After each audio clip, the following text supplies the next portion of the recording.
Merci beaucoup, Hélène, pour cette présentation. Bonsoir. Bonsoir. Je ne m'attendais pas à ce qu'on soit aussi nombreux, donc vous comprendrez que je m'en réjouis énormément. C'est beau de vous voir si nombreux. La commande qui m'a été passée, et peut-être avant de parler de la commande et de parler de Jésus, je tiens à le dire tout de suite pour éviter de l'oublier. Déjà, à mon âge, la mémoire commence à faire défaut. Simplement pour saluer cette initiative de la paroisse Jean 23, ce temps de formation ou ces temps de formation, alors sur le Christ, sur l'Église, sur les communautés. Alors, il y a là tout un programme et je ne peux que m'en réjouir et je ne peux que vous inviter à y participer activement. Et pour la prochaine session, c'est Rodin la prochaine, je pense? Ah, c'est moi encore. Bon, ben, en tout cas, peu importe qui ce sera, que chacun ramène une personne avec lui. Vous savez que c'est une des convictions profondes de l'Église à l'heure actuelle et depuis un certain temps, mais comment l'incarner, c'est une autre affaire, de former des baptisés, hommes et femmes responsables. Et pour être formé, ben donc, il faut recevoir des temps de formation. C'est l'évidence, me direz-vous, mais ça, c'en est un et je salue cette initiative. Donc, nous allons passer ensemble les 2 prochaines heures pour parler de Jésus de Nazareth. Essayez simplement d'abord, parce que je ne veux pas qu'il y ait une trop grande déception, sans doute qu'il y en aura, mais je ne veux pas que la déception soit trop grande. Simplement pour vous dire, je sors, c'est-à-dire fin avril, début mai, je terminais le cours sur Jésus de Nazareth à la faculté de théologie de l'Université Saint-Paul.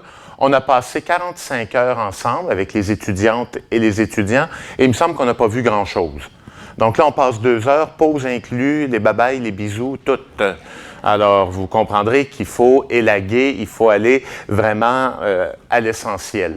Mais j'espère, je souhaiterais que, à travers ma présentation, vous ayez ensuite le goût de retourner à la maison et d'ouvrir les évangiles, d'ouvrir le Nouveau Testament et de dire, tiens, ce qu'il a dit, ça a piqué ma curiosité, tiens, ce qu'il a dit, je suis pas d'accord, je vais aller vérifier par moi-même, oui, je suis d'accord, je vais quand même aller relire, etc. Vous donnez le goût, en d'autres mots, de la parole de Dieu. Si j'ai fait ça, et l'amour du Christ, bien sûr, si j'ai fait ça, j'ai réussi ma mission.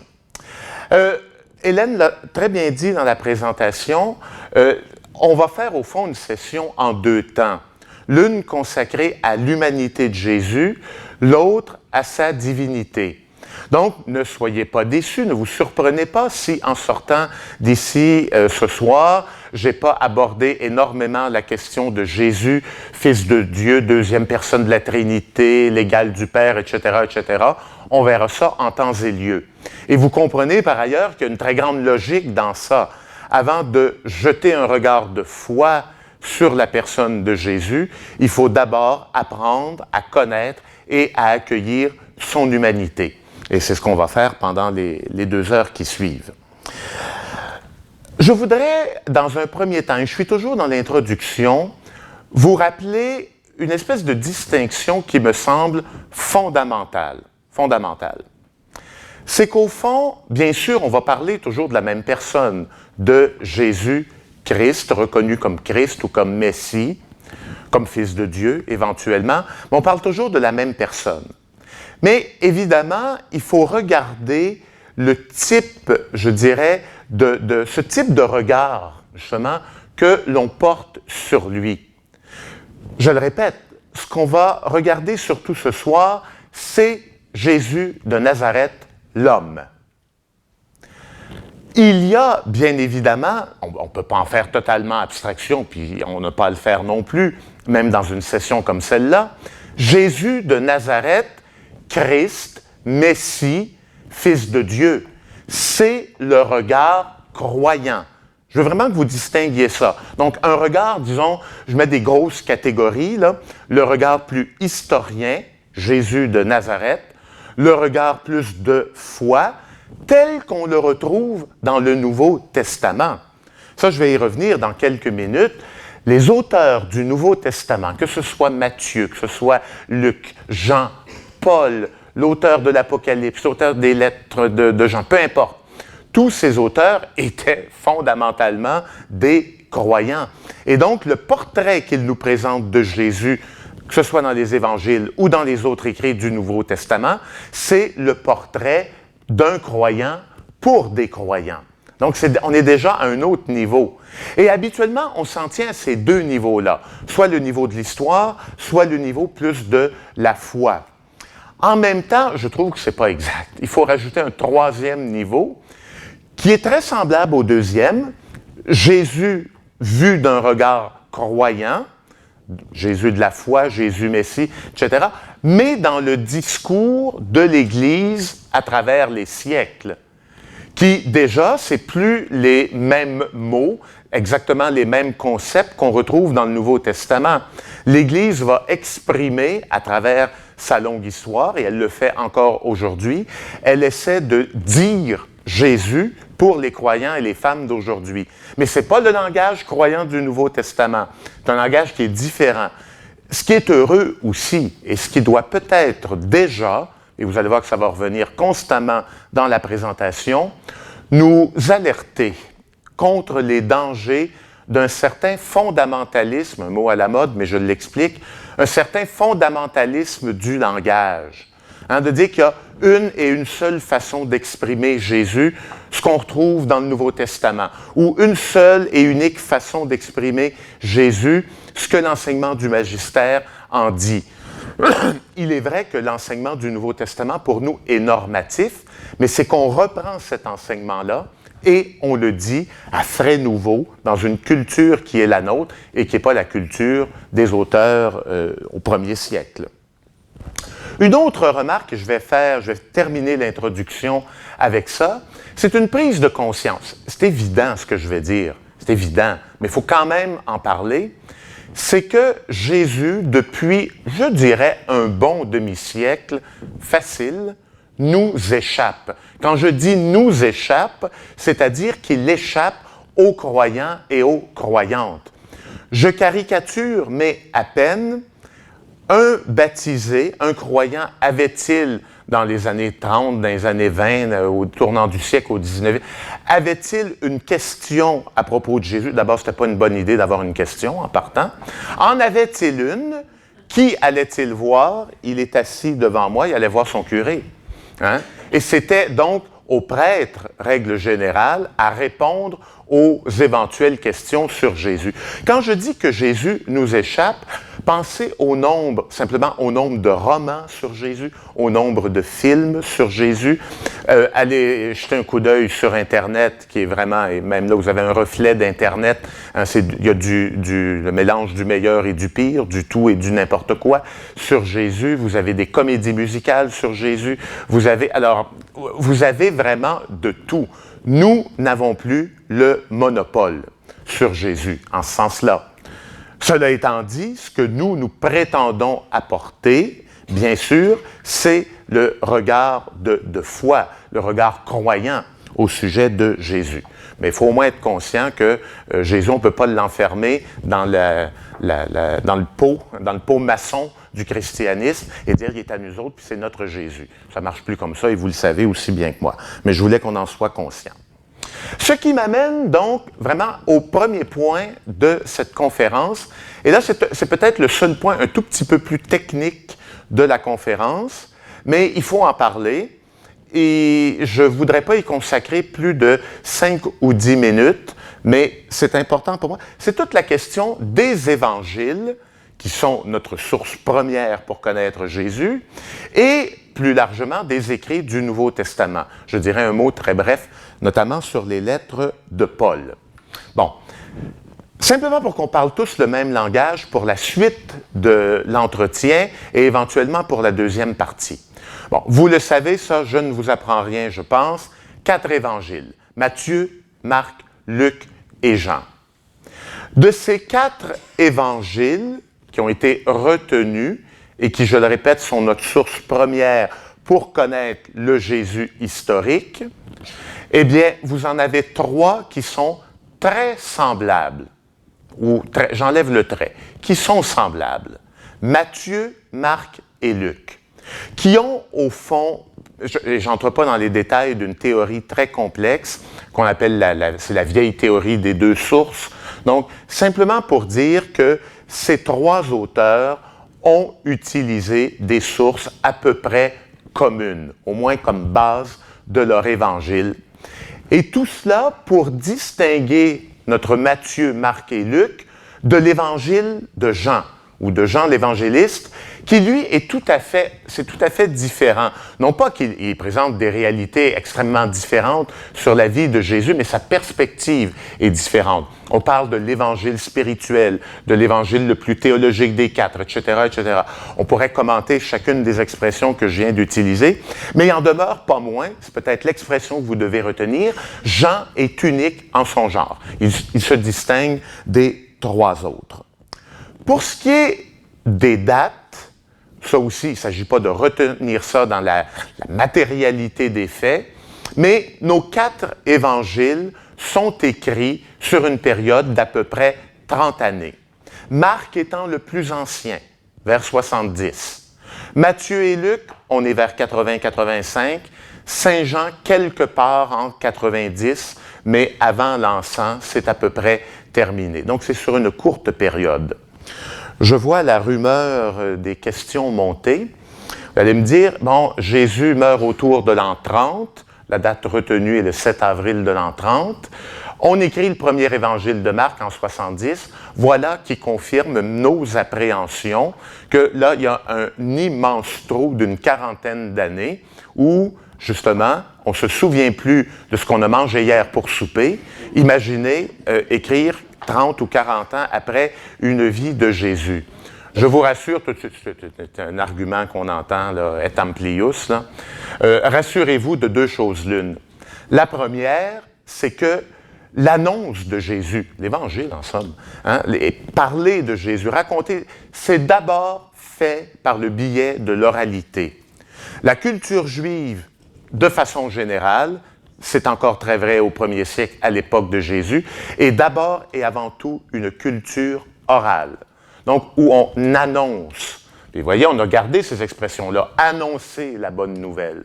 Donc, on l'a dit, c'est des mots. On l'annonce de l'un à l'autre. Et la deuxième chose, et ça, c'est beaucoup plus complexe, et là, il faudrait travailler sur le texte grec des évangiles, ce qu'on ne s'imposera pas, évidemment, c'est de voir que nos évangélistes, comme Marc, prenons le cas de Marc en 70, il ne part pas de rien quand il écrit son évangile. Il y a eu des matériaux prélittéraires, il y avait donc de l'écriture, des traces d'écriture. Je vous ai parlé de sources tout à l'heure qu'il a utilisées. Voilà un peu pour le portrait très bref, évidemment. Autre point là-dessus, retenez, ça c'est fondamental, chacun des évangiles ou des évangélistes écrit pour un auditoire particulier. Je dirais, bien sûr, vous allez me dire, mais moi, je peux lire l'Évangile et je suis pas on n'est pas les premiers destinataires de l'Évangile de Matthieu ou de Luc ou de Jean. Effectivement, et c'est ce qui fait le caractère, entre autres, normatif des Évangiles et des écrits du Nouveau Testament, c'est qu'ils ont une portée universelle qui fait qu'on peut encore les lire aujourd'hui, s'y reconnaître et retrouver les fondements de notre foi. Mais il en demeure pas moins que chacun des Évangiles, au point de départ, est écrit pour un auditoire particulier. Alors, deux exemples très brefs.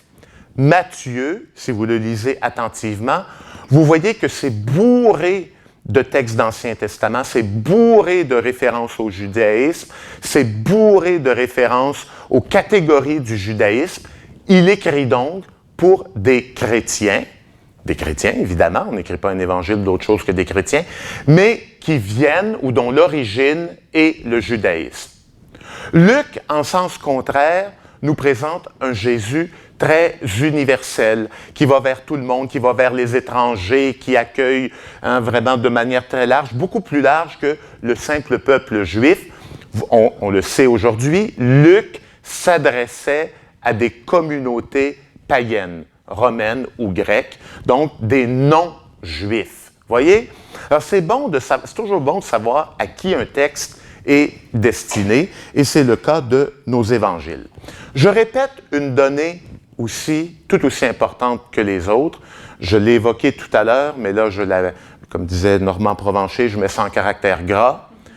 Les évangiles sont des écrits de foi, écrits par des croyants et pour des croyants. Écrits par des croyants et pour des croyants.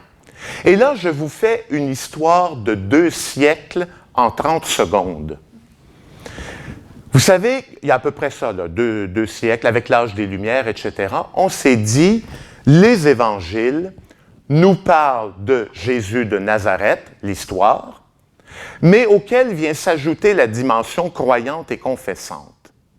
Nous aimerions objectivement, là, un peu comme en mathématiques, en physique fondamentale, avoir le vrai portrait du Jésus historique, dégagé de l'interprétation de foi ou de l'interprétation croyante.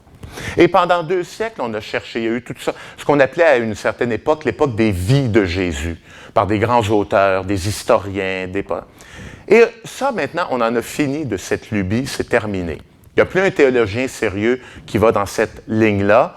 Pour une raison très simple, il faut simplement être conscient que dans les évangiles, il y a de l'historique et il y a la foi, mais que c'est tricoté à ce point serré que d'essayer de défaire, là, mettre les mailles de l'histoire d'un côté et les mailles de la foi de l'autre côté, ce n'est pas réaliste ni faisable. C'est terminé, ces projets de vie de Jésus et de biographie objective de Jésus.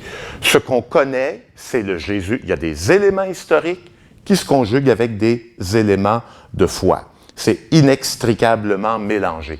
Et c'est pourquoi aussi, bon, comme je viens de temps en temps à la paroisse, vous finissez par connaître les marottes des prêtres qui président l'Eucharistie.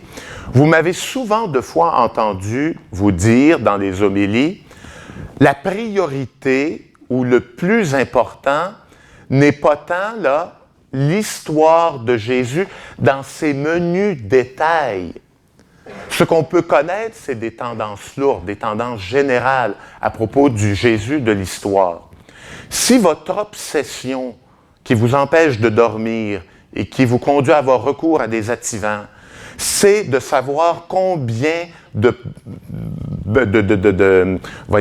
paniers de pain et de poissons il est resté après la multiplication des pains. Il y en a-tu eu 7, il y en a-tu eu 8, il y en a-tu eu 12. Vous allez très mal dormir pour le... Plus sérieusement, vous savez très bien, on a 2 versions du Notre Père. 2 versions.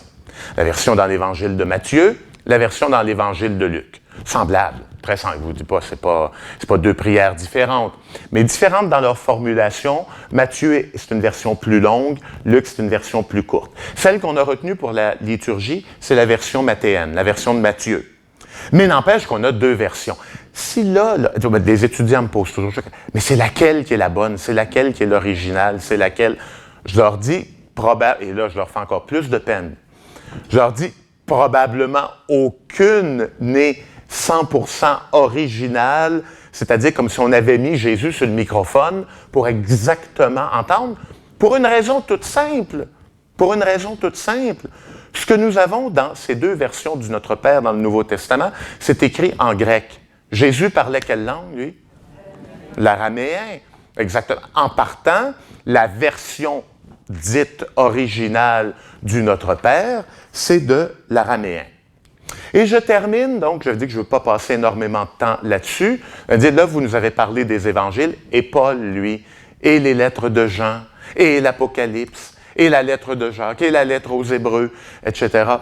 Ils sont, vous comprendrez, extrêmement importants. J'en parlerai beaucoup plus dans la 2e partie de la session, quand je reviendrai. Mais il faut comprendre que, et on va prendre Paul comme cas de figure, Paul s'intéresse, lui, d'abord et avant tout, aux implications de la mort et de la résurrection de Jésus pour nous. Pour lui, le Jésus historique, là, ça l'intéresse beaucoup moins. Savoir ce que Jésus a dit, a fait. Il le prend soit pour acquis ou ça l'intéresse moins, mais pour lui, c'est le Christ de la foi qui l'intéresse et c'est là-dessus qu'il intervient constamment. C'est lui qui le présente constamment dans ses lettres.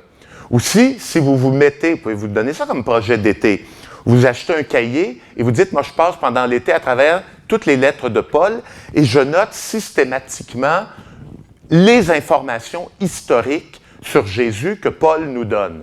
Peux-tu vous dire qu'à la fin de l'été, vous allez peut-être être de très bons théologiens de la pensée de Paul, mais votre feuille sur les données, à part que Jésus est né, qui était le fils de Marie, Paul ne nous dit pas grand-chose. C'est donc pas là, mais comprenez-moi bien, pas qu'il n'est pas important, mais sa perspective n'est pas historique.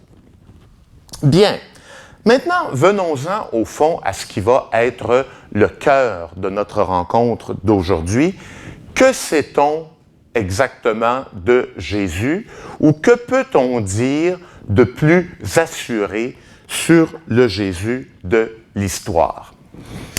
Première constatation, on sait peu de choses sur, je dirais, tout ce qui a précédé son ministère public. Peu voulant dire pratiquement rien. Le ministère de Jésus dure grosso modo, on n'est pas sûr à 100%, entre 2 ans, 2 ans et demi, quelque chose comme ça. Donc l'équivalent d'à peu près 2-3 fêtes de Pâques, la Pâque juive, évidemment, où Jésus serait monté à Jérusalem pour célébrer la Pâque. C'est durant ce temps-là qu'il exerce son ministère de prédicateur itinérant. Tout ce qui est venu avant, on n'en sait pas grand-chose. Là, évidemment, vous allez me dire, mon Dieu, pour un professeur d'Écriture sainte, ça vaut pas cher la tonne. C'est dans les évangiles de Matthieu et de Luc qu'on retrouve le récit de la conception de Jésus, qu'on retrouve l'histoire des mages venus d'Orient, qu'on retrouve toute notre magie de Noël, les crèches et patati et patata. Donc, c'est tout là qu'on se retrouve. Oui, je veux bien. Sauf que c'est dans le cas précis de ce genre de récit, on le voit très bien, ce sont des textes hautement théologiques avant d'être des textes historiques, ces fameux récits de l'enfance. C'est des textes qui appartiennent aux couches les plus récentes des évangiles de Matthieu et de Luc. Ça a été écrit à la fin de l'évangile et on en a fait l'introduction. Et, je le répète, des textes hautement théologiques. Ce sont des catéchèses de très haut niveau. Je vous donne un exemple.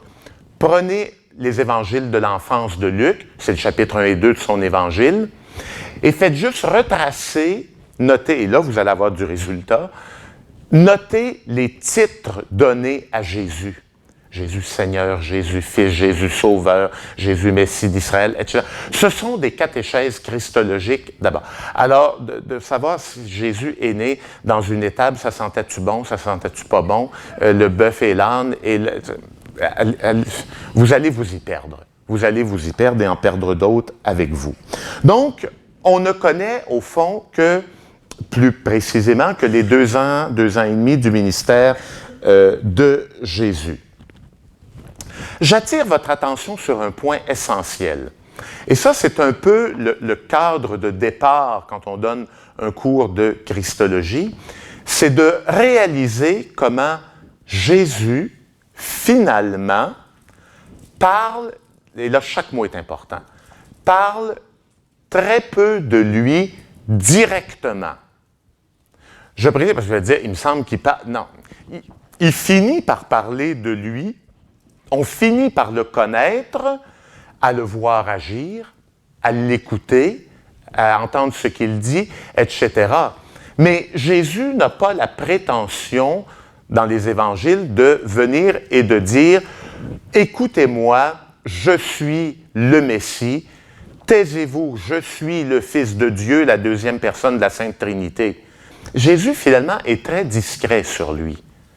Ce qui me conduit toujours à poser la question, quel est donc le message central de Jésus dans les évangiles? Habituellement, il y a toujours des mains qui se lèvent comme dire « L'amour, c'est l'amour. Aimez-vous. Aimez-vous. » Puis là, on se donne tous des bisous, là, jusqu'à 8h, 9h. Là. L'amour, l'amour. Bien sûr que l'amour est au centre du message de Jésus, je ne dirais pas le contraire. Mais la grande catégorie qui chapeautre tout ça, c'est la catégorie royaume ou règne de Dieu, qui est une catégorie que Jésus reprend de l'Ancien Testament, mais il va la monnayer, il va en changer le sens très positivement. Mais c'est cette catégorie-là, c'est la catégorie du royaume ou du règne. Et regardez comme quoi je ne suis pas en période de délire. Quand on parle du mode privilégié d'enseignement de Jésus, on sait que ce sont les paraboles. Il y en a dans tous les évangiles, il y en a tout le temps, donc il parle en paraboles. Mais quand on dit que ce sont des paraboles, souvent c'est qu'on coupe court. Ce sont les paraboles du règne de Dieu. Les miracles, les guérisons, ce sont des signes du règne ou du royaume de Dieu. Hein? La grande catégorie qui encadre tout le ministère de Jésus est celle de royaume ou de règne. Et je le répète, Jésus n'a pas inventé ça. Il tire ça de l'Ancien Testament, mais quand je vous dis qu'il en modifie le sens, et au fond, c'est ça qu'on va épeler, qu'on va voir jusqu'à 8 heures, un des premiers changements qu'il opère à cette catégorie-là, c'est que pour les Juifs, le royaume était à venir totalement, purement et entièrement. C'était uniquement le royaume pour la fin des temps, le royaume pour la consommation des siècles. Mettez les expressions, les mots que vous voulez, mais c'était le royaume pour la fin des temps. Jésus va garder cette idée-là, mais sa grande idée, c'est de rapatrier cette idée de règne ici et maintenant. Le royaume est déjà commencé. Le royaume est au-dedans de vous. Là, 2 ou 3 sont réunis en mon nom. Je suis là au milieu de vous. Donc, la présence du Christ et du règne de Dieu déjà ici-bas. Vous allez me dire, et Jésus n'était pas un naïf ou un angélique ou une espèce de rose bonbon sucé longtemps, là. Il savait parfaitement bien, parce que c'est la critique qu'on peut formuler, il y en a qui a écouté les nouvelles un petit peu et pour se convaincre que le règne est déjà commencé, il y a des fois, il faut en faire des grands bouts sur les coudes, hein? C'est pas évident, pas du tout. C'est la prétention de Jésus de dire que le règne est commencé avec lui, modestement. On va y revenir sur la question de l'humilité, sur la question des petits gestes, sur la question donc de la discrétion du royaume. Alors Jésus garde cette idée que le royaume il y a une dimension future, à venir, dans la gloire, etc., qu'il tire du judaïsme, mais un rapatriement du royaume dans le quotidien des gens. Ce qui était, pour l'époque, une très grande nouveauté, quelque chose de tout à fait révolutionnaire. Je voudrais maintenant vous faire réaliser comment Jésus, à sa manière, et là, on va quitter, mais alors là, complètement le monde de l'iconographie, le Jésus doucereux, la tête à midi et quart, et puis les yeux levés au ciel. Jésus, et l'expression est forte, mais je l'emploie à dessein, est un original patenté. Il appartient lui-même à un monde, je dirais, un monde de il est marginal, Jésus. Pourquoi? D'où vient une affirmation aussi grosse?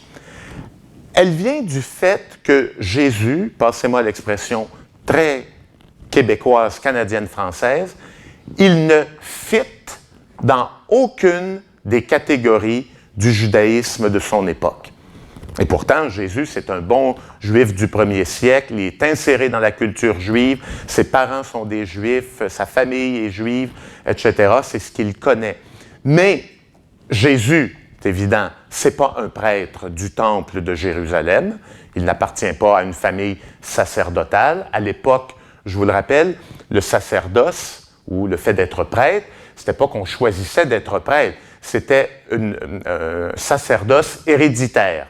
Je pouvais être prêtre si j'appartenais à la tribu de Lévi et que mon père était prêtre et que mon grand-père avant lui avait été prêtre et que l'arrière-grand-père et ainsi de suite, remontant pour des siècles et des siècles, amen. Donc Jésus n'est pas un prêtre. Jésus n'est pas un pharisien, ce fameux groupe extrêmement important dans le judaïsme du 1er siècle. Donc, Jésus n'est pas un pharisien, pas un prêtre, c'est pas un rabbin tel qu'on concevait le rôle du rabbin à l'époque dans le monde juif. Donc, il n'a pas fréquenté les académies rabbiniques, mais pas du tout. Jésus, c'est un charpentier, fils de charpentier, qui tout à coup, à un moment précis de son existence, devient un prédicateur itinérant et d'un style vraiment très particulier. On va le voir dans quelques minutes. Parenthèse, juste pour notre culture générale, je viens de lancer quelque chose en disant « Jésus, il est charpentier, fils de charpentier ». Et là aussi, il y a certains courants spirituels, là, Jésus appartenant aux classes laborieuses de la société, un pauvre fils de manœuvre ou d'ouvrier qui se... Je m'excuse, c'est peut-être une conception très 19e siècle, très prolétaire de la réalité, mais au 1er siècle, être un ouvrier, un menuisier, c'est appartenir... Les classes n'existaient pas comme les nôtres aujourd'hui, mais c'est appartenir à la petite bourgeoisie. Pourquoi? Parce que vous avez un métier. Être menuisier, c'est comme être maçon. C'est comme être je cherche le nom, celui qui fait les chevaux et qui s'occupe qui travaille le métal. Forgeron, merci. C'est comme des forgerons, etc. Donc, alors, c'est pas appartenir aux classes les plus défavorisées de la société. C'est très middle class. Je ferme la parenthèse. Quand je disais que Jésus fait office de marginal, il ne rentre pas dans aucune catégorie, les évangiles ont gardé la trace de ce côté original de Jésus. Et croyez-moi, là, on a un élément qui, je le pense, est plutôt historique parce qu'on aurait aimé mieux que ce que je vais vous raconter ne soit jamais arrivé. Jésus, qui au début de son ministère, commence donc à annoncer son message dans le cadre du règne de Dieu, et on nous raconte, notamment dans l'Évangile de Marc, c'est là où c'est le plus clair, que sa famille vient pour le chercher. Autrement dit, pour le ramener à la maison. On dit qu'il est en train de faire rire de lui et de faire passer la famille pour des fous. Et littéralement, on nous traduit dans les Évangiles, on vient le chercher, il a perdu la tête. Littéralement, en grec, c'est « il est en dehors du sens ». C'était l'expression pour dire qu'il est un peu sauté sur le crinque, là, comme on dit. Donc, au niveau même de sa famille, on voit très bien, il pose question de ce côté-là. Et je veux vous faire réaliser aussi, par ailleurs, que Jésus n'est pas un cas d'espèce dans le fait d'être original, dans sa prédication, dans ce qu'il dit, dans ce qu'il annonce, dans ce qu'il accomplit comme geste, etc. Il n'est pas seul. Il y a au 1er siècle, et ça c'est particulier à l'époque de Jésus, une situation en Israël qui est telle qu'elle favorise ce genre de prophète itinérant qui regroupe des disciples, qui donne un enseignement nouveau, etc. Pour une raison très simple, c'est une période pour Israël de très grande tension politique. Depuis déjà quelques décennies, les Romains, l'Empire romain, ont pris le contrôle d'Israël, et ça, souvent, on l'oublie. Jésus, comme les gens de son époque, a vécu toute sa vie sous un régime d'occupation militaire.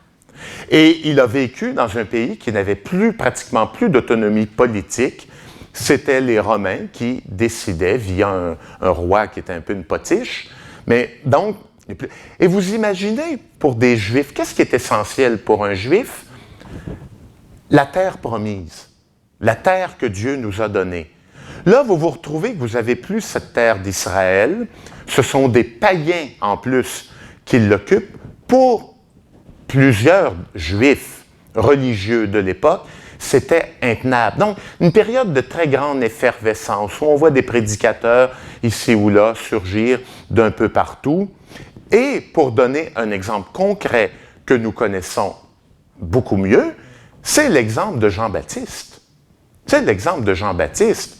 Écoutez, Jean-Baptiste, une question, celle-là est plus compliquée que l'autre. Qui est le père de Jean-Baptiste? Joachim et Anne, c'est pour Marie. Zacharie, j'ai entendu du Zacharie un peu partout, là, bravo. Zacharie, c'est Zacharie. Qu'est-ce qu'il fait dans la vie, Zacharie? Il est prêtre, excellent. Il est prêtre. Donc, à la lumière de ce que je vous ai dit il y a 5 minutes, qu'aurait dû être Jean? Forcément. Vois-tu pas cet original patenté dans le désert à donner un baptême d'eau dans le Jourdain, etc., etc.? On ne le sait pas, mais sans doute que Zacharie n'a pas dû être très heureux de la tournure qu'a pris, et qu'Élisabeth, sa mère, n'a pas dû être très heureux de la tournure qu'ont pris leur fils. Et ce qui est super important, c'est que Jean-Baptiste, donc parent de Jésus, on parle de cousinage, mais en fait le mot c'est parent, c'est un parent, on ne sait pas à quel degré. Jean-Baptiste lance ou embarque plutôt dans un mouvement religieux contestataire à son époque. Pourquoi? Ça, c'est capital, on va traîner ça jusqu'à 9 heures. Là. L'idée que la religion juive qu'a connue Jésus est organisée autour du temple de Jérusalem et de l'offrande des sacrifices. Sacrifices de moutons, sacrifices de colombes, ça pouvait aussi être des graines, du blé, etc. Donc, mais on offre des sacrifices à Dieu. Ce n'est jamais fini, évidemment. C'est toujours à recommencer. Hein, c'est un régime sans fin, d'une certaine façon, qui, croyait-on, dans tout le système religieux juif, permettait de rejoindre Dieu, Yahvé. Or, Jean-Baptiste et les mouvements baptistes vont proposer tout à fait autre chose. Pour eux, ce qui est important, ce n'est pas l'offrande de ces sacrifices sanglants, mais bien la conversion du cœur, la conversion de l'esprit, que signifie le baptême